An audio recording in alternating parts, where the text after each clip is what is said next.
topik yang cukup mendebarkan dan sangat dekat dengan isu-isu aktual, yaitu audit investigatif dalam sektor publiknya. Pernah nggak sih kalian dengar berita tentang dugaan korupsi dana desa, penyimpangan belanja daerah, atau laporan keuangan yang janggal?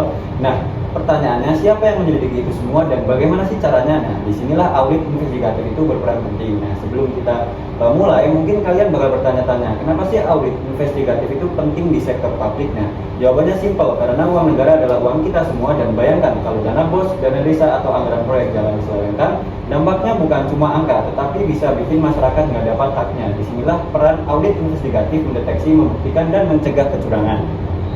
Nah, jadi dalam beberapa menit ke depan kita akan mengupas mengenai apa sih sebenarnya audit investigatif itu, apa bedanya dengan audit biasa, bagaimana prosedurnya, dan apa dasarnya hukum yang menaunginya, serta sampai ke tantangan dan etika yang harus dihadapi auditor investigatif. Dan pastinya saya tidak sendiri, sudah hadir bersama saya narasumber-narasumber hebat dari kelompok 10 yang siap berbagi insight. Nah, salah satunya ada Ferdi, Betty, Elva, dan juga Edo. So, langsung saja kita mulai ke podcast pada hari ini.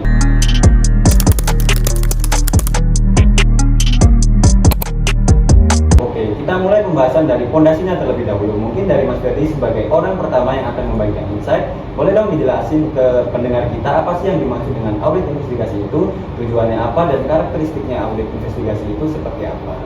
Nah, jadi secara sederhana itu, audit investigatif itu adalah proses pemeriksaan yang dilakukan untuk mengungkap indikasi penyimpangan, kecurangan, atau bahkan tindak pidana korupsi dalam pengelolaan keuangan negara atau daerah. Ini bukan sekedar memberikan opini seperti audit keuangan biasa, tapi lebih fokus pada pencarian dan pembuktian atas suatu dugaan. Nah, dan untuk memperjelas, audit ini biasanya dilakukan ketika ada indikasi kuat terjadinya penyimpangan, misalnya dari laporan masyarakat, media, hasil audit sebelumnya, atau temuan inspektorat. Nah, jadi auditor investigatif itu kayak detektif loh. Tugasnya itu mengungkap apa yang tersembunyi. Dan yang menarik, audit ini bisa dilakukan oleh lembaga-lembaga seperti BPK, BPKP, dan APIP, seperti Inspektorat Jenderal juga. Nah, bahkan kadang bekerja sama dengan lembaga hukum seperti KPK dan Kejaksaan. Mereka mencari bukti konkret, misalnya pengeluaran fiktif, rekayasa lelang, atau pengalihan dana hibah.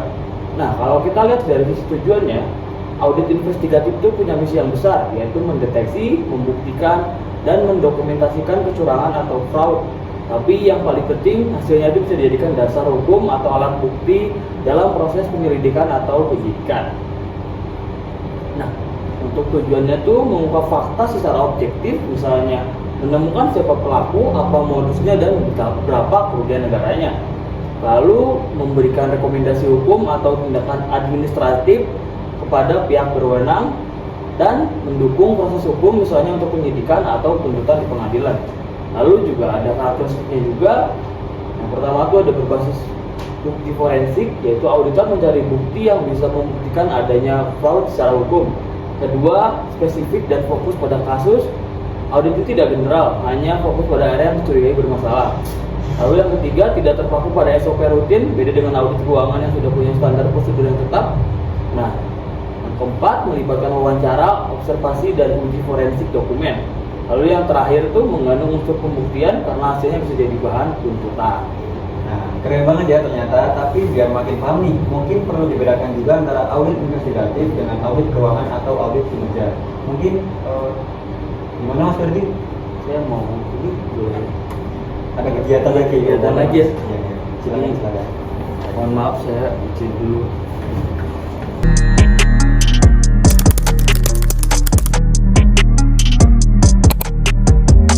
Mungkin untuk kelanjutannya mungkin dari Mbak Betty sendiri bisa bantu jelasin nih bagaimana sih?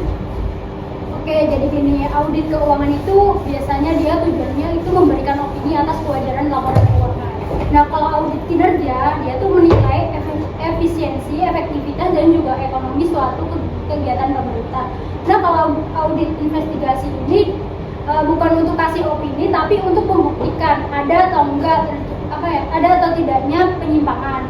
Nah, biasanya auditor investigatif ini bekerja dengan pendekatan forensik. Jadi mereka itu harus lebih skeptis, lebih tajam dalam menganalisis, dan seringkali juga menggunakan teknik wawancara, observasi, hingga ke penelusuran aliran dana. Bahkan bisa sampai ke level dia tuh detail transaksinya tuh dicek per rekening.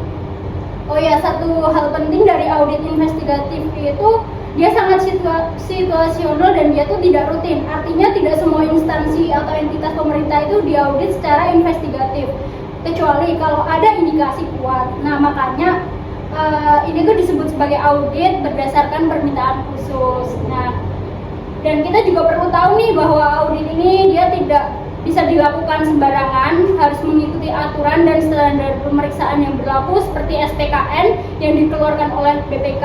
Jadi itu harus tetap profesional dan akuntabel. Jadi meskipun tugasnya terkesan mirip detektif, auditor ini tetap harus berpegang pada kaidah profesionalisme dan aturan yang berlaku. Karena kalau prosesnya tidak sesuai dengan standar, bisa-bisa bukti yang ditemukan itu malah tidak sah untuk dibawa ke ranah hukum. Makanya penting banget nih buat auditor investigatif punya kompetensi khusus, yaitu kemampuan analisis yang tinggi, ketelitian, keberanian, dan juga integritas. Tanpa itu semua, proses investigasi itu bisa mandek. Jadi jelas ya, audit investigasi itu dia sifatnya problem solver. Beda dengan audit keuangan yang lebih seperti financial check up. Nah, untuk proses audit investigasi itu dia terdiri dari 5 tahapan. Yang pertama ada penerimaan penugasan atau permintaan audit, yang kedua ada perencanaan audit investigatif, yang ketiga ada pelaksanaan audit dan pengumpulan bukti, yang keempat ada evaluasi dan analisis temuan, yang kelima itu ada penyusunan laporan hasil audit investigasi. Jadi di tahap pertama itu penerimaan penugasan. Audit investigasi itu biasanya dilakukan berdasarkan permintaan, bisa dari pimpinan instansi, hasil pengawasan internal, temuan audit, atau laporan dari masyarakat. Contohnya nih, misal laporan dugaan penyelewengan dana desa yang masuk ke inspektorat. Nah, begitu ada permintaan, auditor itu akan melakukan kajian pendahuluan untuk menilai apakah indikasinya dia cukup kuat dan apakah audit investigatif ini memang diperlukan. Ini kayak semacam penyaringan awal.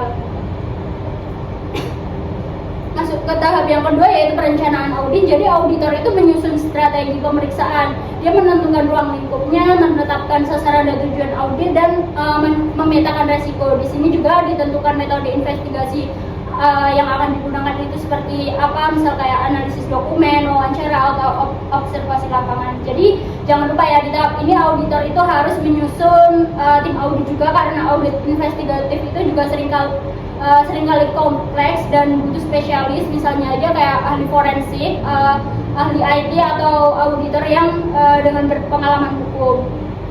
Jadi bukan cuma cek dokumen ya, tapi juga merancang strategi investigasi yang matang.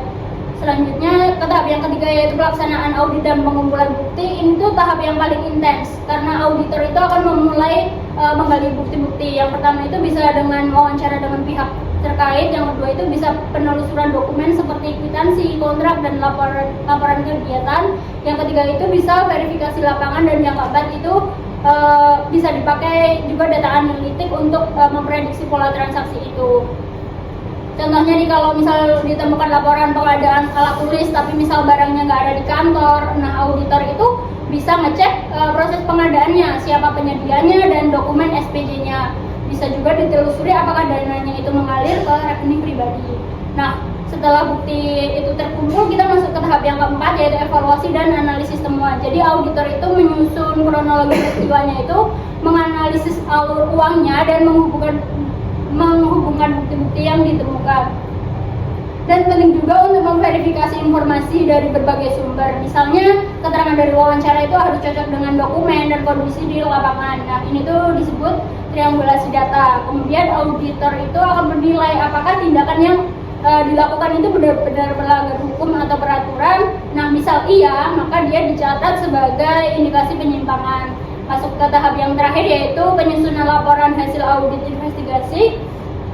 Di sini auditor itu menyajikan hasilnya dalam bentuk laporan yang mencakup pertama itu kronologi kasus, yang kedua itu bukti-bukti yang ditemukan, yang ketiga ada pihak-pihak yang terlibat, yang keempat potensi kerugian negara itu berapa, dan yang kelima itu rekomendasi tindak lanjut. Nah, biasanya laporan ini nantinya disampaikan kepada instansi BPK, BPKP, dan bisa juga ke aparat penegak hukum seperti KPK atau kejaksaan. Dan penting juga untuk diingat, bahwa auditor investigasi ini tidak menyatakan bersalah atau tidaknya seseorang secara hukum, tetapi lebih menyampaikan temuan berdasarkan bukti yang objektif. Nah, kalau aparat hukumnya setuju nih dengan hasil audit, maka dia bisa dilakukan ke proses hukum seperti penyidikan, penuntutan, bahkan ke persidangan. Nah, jadi proses audit investigasi ini benar-benar serius dan dia tuh berdampak besar, mulai dari pengawasan internal sampai ke jalur hukum. Dan karena itu juga auditor investigatif itu harus bekerja secara independen, objektif, dan juga profesional. Sangat panjang dan detail ya teman-teman. Oke, jadi karena kita udah bahas panjang mengenai proses audit investigatif yang ternyata sangat sistematik dan juga mendalam, tapi dalam praktiknya itu tentu ada banyak tantangan yang dihadapi oleh auditor.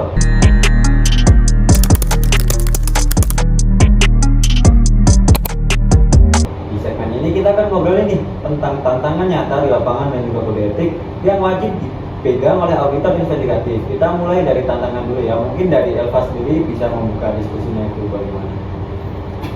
Jadi tantangan pertama dan paling umum adalah minimnya kerjasama dari pihak yang diperiksa.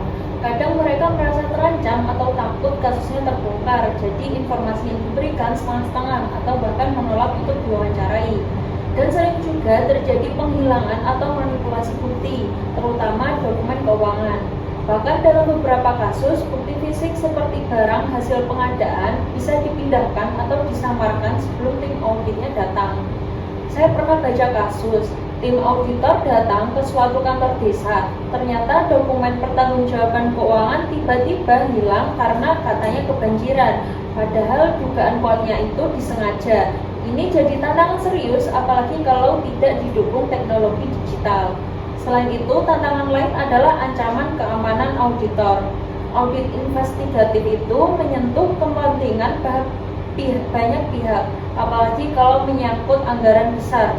Auditor bisa mendapat tekanan, intimidasi, bahkan teror. Ini sudah pernah terjadi di beberapa daerah. Makanya penting banget adanya dukungan institusi yang kuat dan perlindungan hukum untuk auditor investigatif. Tantangan yang lainnya adalah kurangnya auditor yang punya kompetensi investigatif. Gak semua auditor dilatih untuk menyelidiki fraud. Padahal audit investigatif itu butuh kemampuan analisis tingkat tinggi, wawancara forensik, bahkan kadang teknik pelacakan digital. Nah, terakhir, kadang auditor juga menghadapi tantangan seperti intervensi dari atasan atau pejabat politik, terutama kalau kasusnya melibatkan orang dalam. Ini bisa mengganggu independensi dan integritas proses audit. Nah, dari tantangan tadi kita bisa lihat bahwa peran auditor investigatif sangat berat.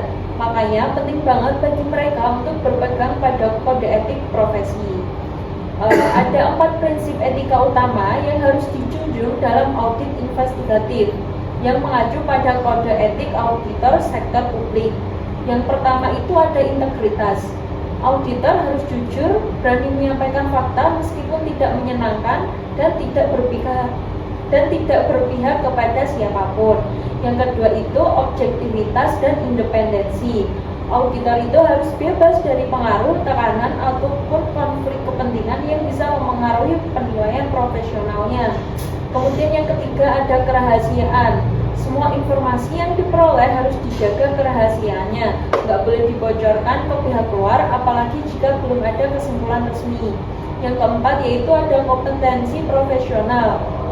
Auditor itu harus punya pengetahuan, keterampilan, dan pelatihan yang memadai. Mereka juga wajib terus belajar dan mengikuti perkembangan regulasi serta teknik audit terbaru. Dan satu hal yang sering dilupakan yaitu etika dalam berkomunikasi. Saat auditor mewawancarai pihak terperiksa, mereka harus tetap sopan, tidak mengintimidasi, dan menjaga netralitas. Tujuannya yaitu bukan untuk menghakimi, tapi untuk menggali kebenaran. Kadang auditor juga harus membuat keputusan sulit, misalnya melaporkan rekan kerjanya sendiri yang terlibat pelanggaran. Disinilah uji integritas dan keberanian itu benar-benar diuji.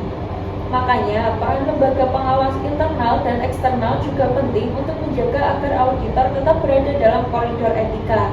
Misalnya, komite audit, inspektorat, dan BPKP bisa jadi pelindung bagi auditor yang bersikap jujur. Nah, jadi bisa kita simpulkan bahwa tantangan audit investigatif memang berat. mulai dari penghilangan bukti, tekanan politik, sampai ancaman fisik. Tapi semua itu bisa dihadapi jika auditor punya bekal etika yang kuat dan kompetensi profesional yang mumpuni. Karena pada akhirnya audit investigatif bukan sekedar kegiatan teknis, tetapi juga misi moral untuk melindungi uang negara dari penyimpangan. Wah, ternyata menarik sekali ya.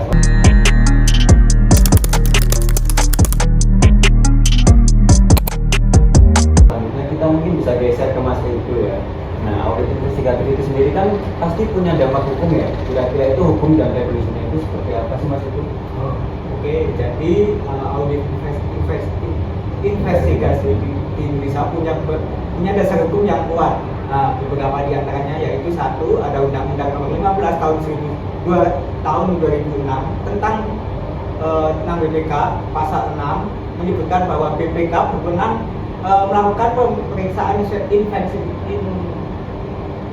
investigatif jika ada tindakan kerugian negara. Yang kedua ada Peraturan BPK Nomor 1 tahun 2007 tentang standar pemeriksaan keuangan negara. Nah, di sini ini mengatur tentang cara pemeriksaan investigatif. Yang ketiga ada Undang-Undang Tipikor, Undang-Undang Nomor 31 tahun 1999, Nomor 20 tahun 2001. Nah, audit investigatif ini adalah alat bantu pembuktian kasus korupsi. Nah, selain itu dalam praktiknya juga mengacu pada standar audit forensik internasional dan kode etik auditor investigatif, terutama soal kerahasiaan dan independensi. Jadi bukan asal periksa ya, tapi ada aturan yang jelas dan berisi pertanggungjawaban secara hukum. Karena hasil audit ini bisa berdampak besar, misalnya jadi dasar pemidanaan. Nah, jadi proses dan dasar hukumnya harus sangat kuat. Baik, terima kasih Mas Itu. Wah, luar biasa sekali ya diskusi kita hari ini.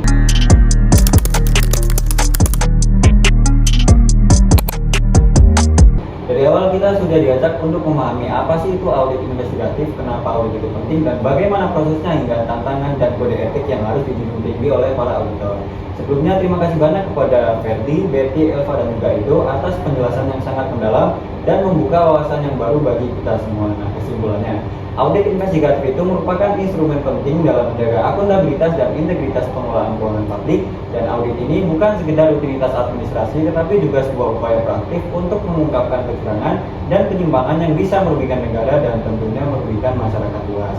Nah, dari sini kita jadi tahu bahwa audit investigatif itu memiliki karakteristik khusus yang menggunakan pendekatan forensik dan sangat bergantung pada bukti yang kuat, prosesnya panjang dan mendalam, serta membutuhkan keahlian dan keberanian dari auditor, apalagi dalam menghadapi berbagai tantangan di lapangan. Dan yang paling penting, keberhasilan audit investigatif bukan hanya soal membongkar kasus, tapi juga mendorong transparansi, membangun kepercayaan publik, dan memberikan efek jera agar praktik korupsi tidak terus terulang.